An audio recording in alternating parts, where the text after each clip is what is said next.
why is it that other cities seem to have no homeless people problems in other, why is it that other cities seem to have no homeless people problems like Irvine and not here in Riverside?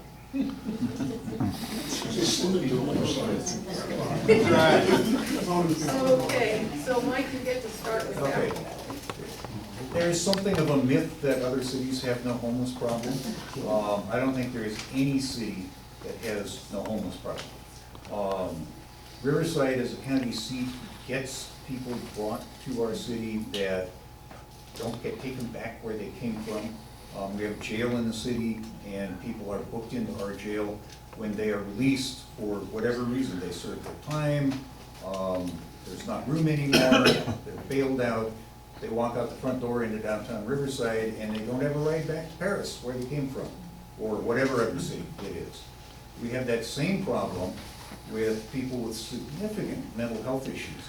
It's people who are brought for treatment for Health and Safety Code 5150, which is you're in active danger to yourself or to others, are brought to a facility in Riverside where they are treated, and as soon as they don't meet that criteria anymore, or 72 hours, whichever comes first, they walk out the front door, and they don't have a ride back to wherever they came from.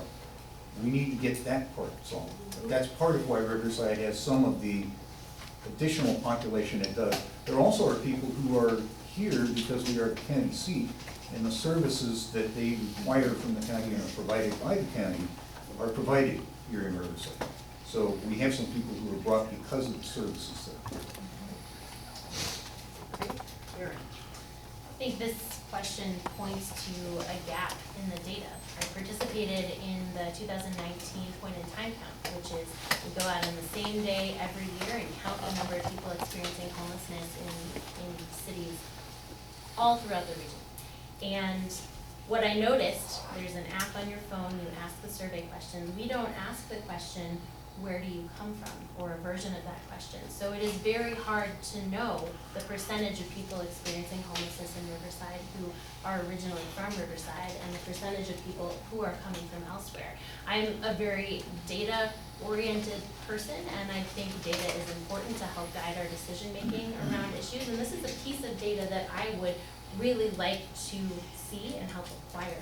I think, why we don't see homelessness in some places but we see it in others. I'll point to recent sweeps that the city has been doing to try to alleviate some of the issues of homelessness concentrated in one area. For example, in Whole Lake, which is not in this ward, recently city went in, did sweeps of people there, displaced them, cost, I believe it was $20,000 to do that sweep.